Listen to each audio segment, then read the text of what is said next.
Hi, this is a video response to Marco from Multiverso Distópico. Check out his channel, I'm going to put the link in the description below.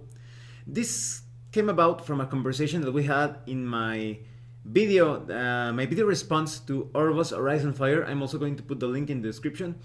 And Marco was basically asking me how Hackmaster, the combat in Hackmaster flowed in comparison to, for example, Pathfinder or Dungeons and Dragons 3.0, 3.5, etc. Because Hackmaster is quite realistic, it's a very strong simulation of what would be, well, the best version you can think of fantasy medieval combat. There is a lot of grittiness and tactical depth to it. So right now I'm going to try to explain how combat usually flows, because it is a second by second type of system. I think this could also be of help to those that are just thinking about getting into Hackmaster, so that they don't feel too intimidated about the structure. So there are no combat rounds in Hackmaster. When combat starts, you count second by second. The game master is going to be like 1, 2, 3, and depending on the initiative roll, the characters are going to act on a particular second. This is, well, in the Kenzer&Company's website, you're going to find a sort of like a tool or a mechanism of sorts to keep track of this second by second combat. It's basically like a system of cards that you put on a shelf, and you keep track of when an opponent is going to attack and the cooldown between each attack, because when you carry out a series of attacks between each attack, there is going to be like a cooldown of seconds. So for example, very heavy weapons like the two-handed sword, and I'm not exactly sure of the amount, but it takes a number of seconds before you can attack again.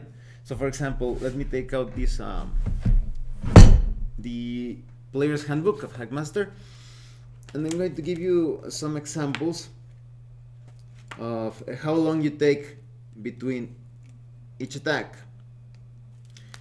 So we have here it is. We have the two-handed sword. Well, it's a fairly heavy weapon. That's also adds to the grittiness of Hackmaster. You need a strength of 12 at the very least to be efficient at attacking with a two-handed sword. And you need 16 seconds between attacks. This can be modified in your favor through the use of talents, and as your character levels up, you can reduce the number of seconds per series of attacks, because in Hackmaster, even though it is a very detailed system, there is also that abstraction that you're not just making a single swing and you're going to need 12 seconds to rest. This also has to do with your character like moving around and shifting and finding that opportunity, trying to go over the opponent's defenses or through them. So you should consider it more like a maneuver or a series of movements, trying to find the right moment to strike, or making just some sort of like some feints or false alarms, so that your opponent gets his guard up or his guard down, and then you strike.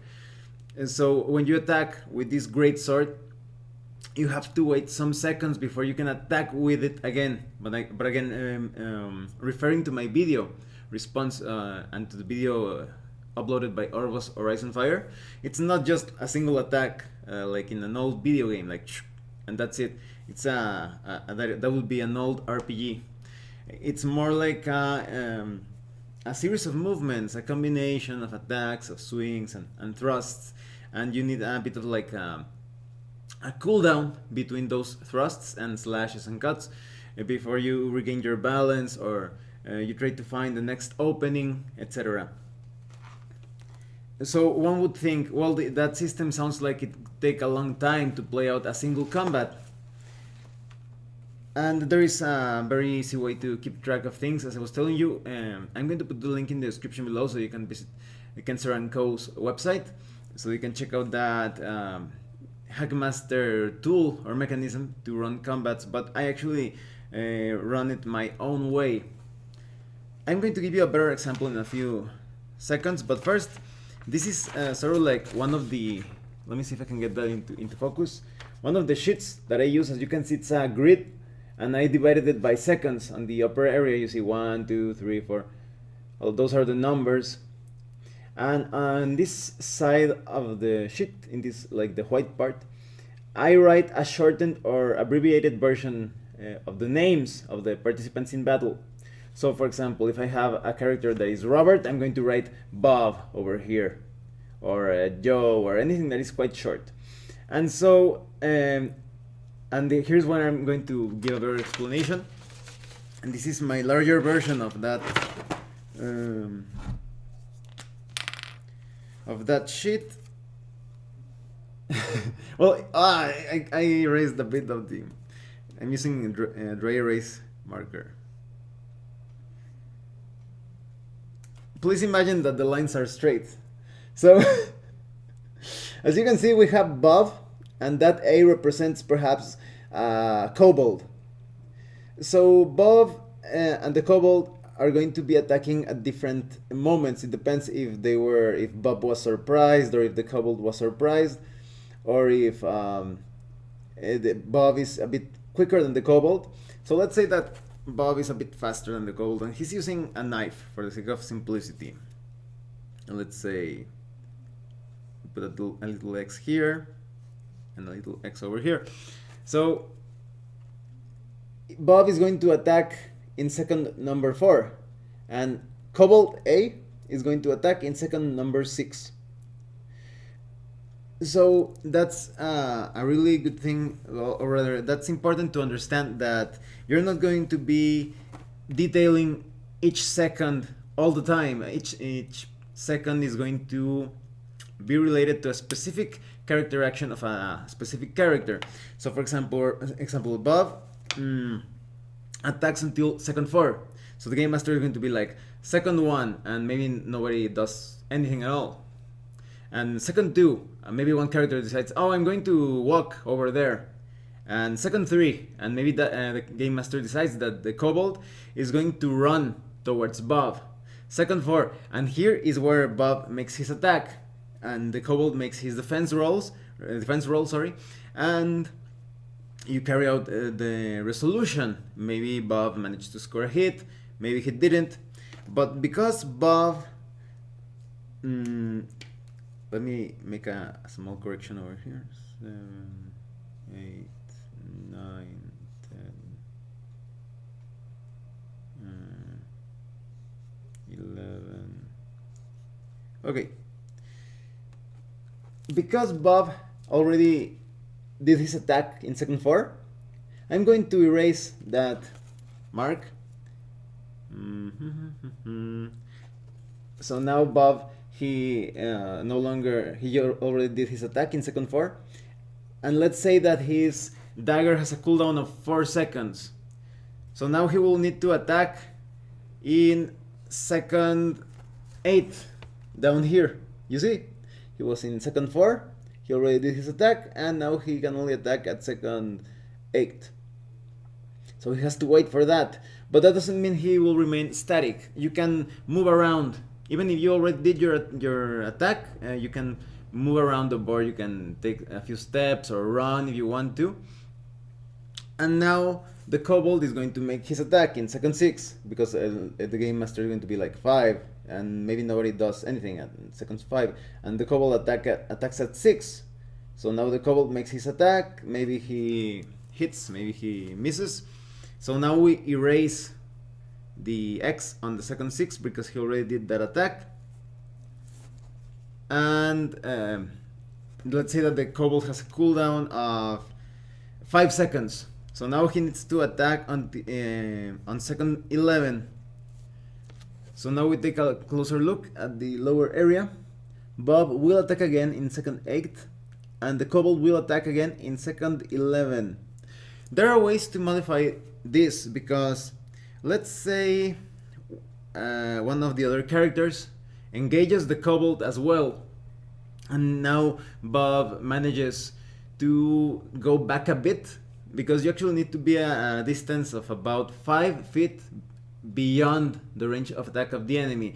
So if the enemy has a range of attack of 5 feet in front of him, you need to go 10 feet away. And when you have that safe distance, that is, you no longer feel the pressure or the threat from the enemy, you can take a second to, how would you say, readjust yourself, rebalance.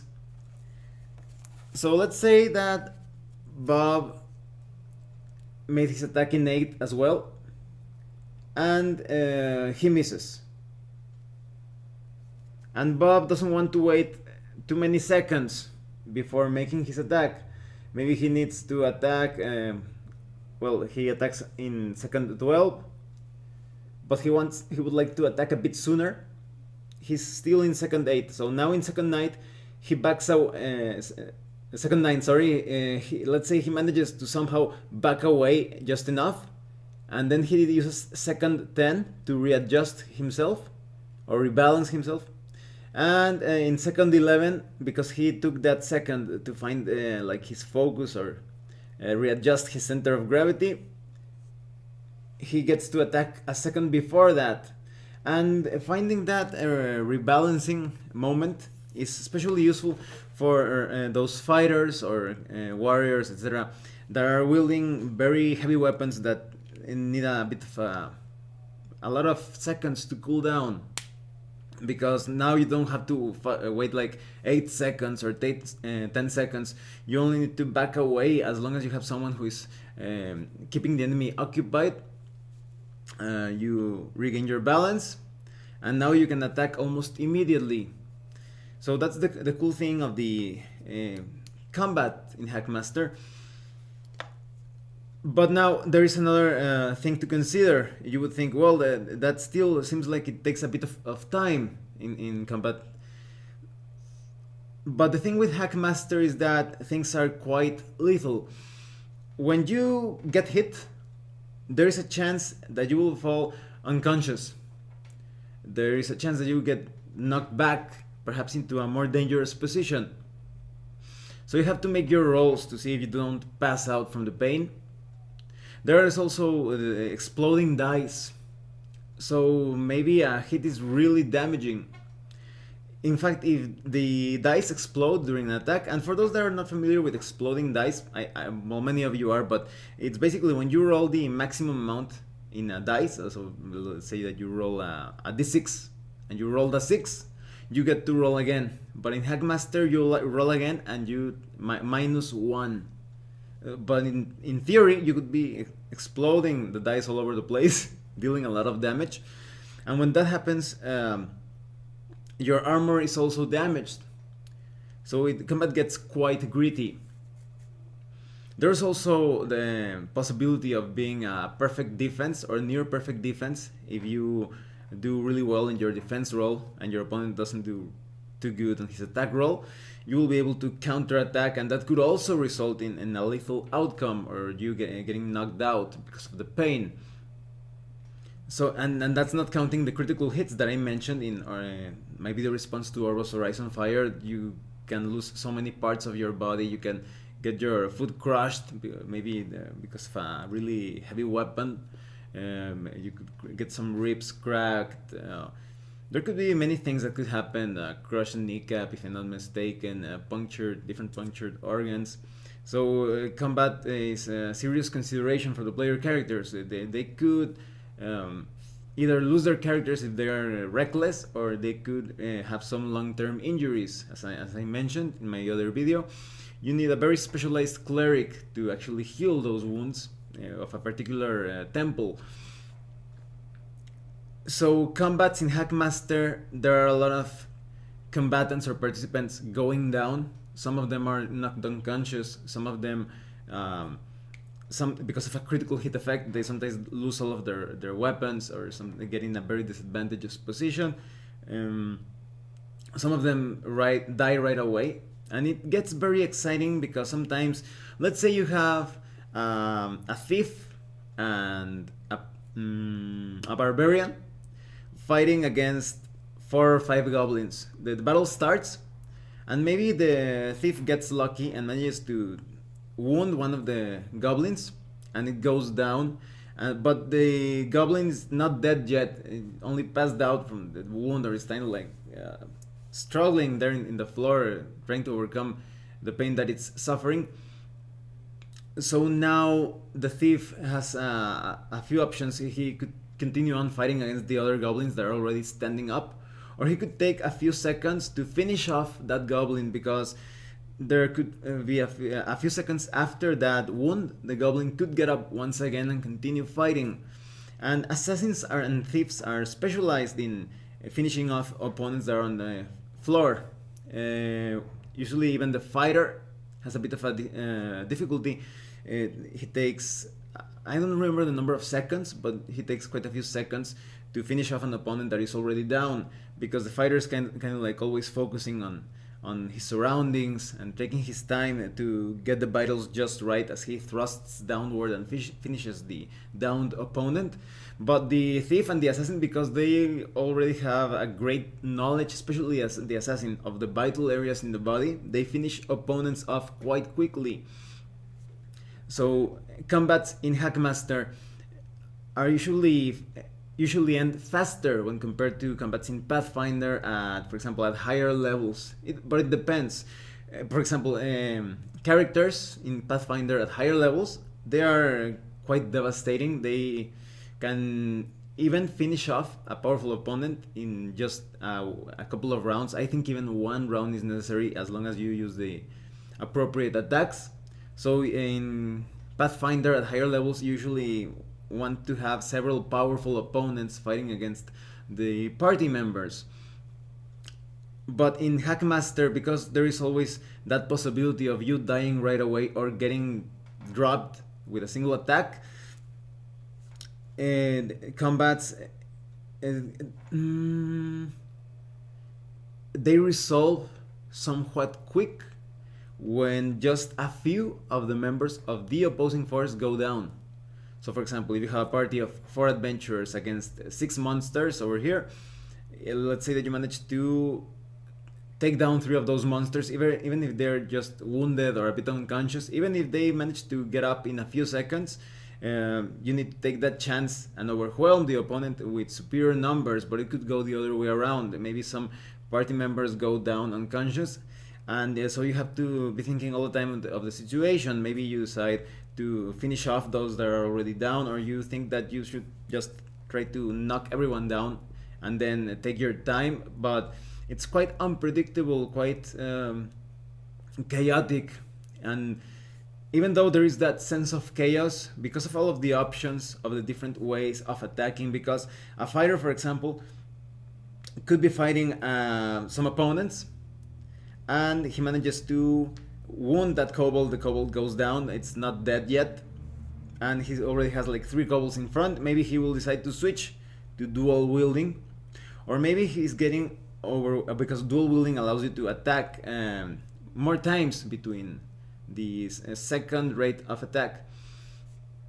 But maybe it's a single fighter against many opponents, 4 or 5, then you need to bring out your shield, maybe make some time as your party members assist you from the side. Maybe it's more, you need to focus completely on defense and try to get in a narrow tunnel or area so that they do not attack you from the sides or behind, because a shield in Hackmaster can only cover a certain amount of attacks from different angles.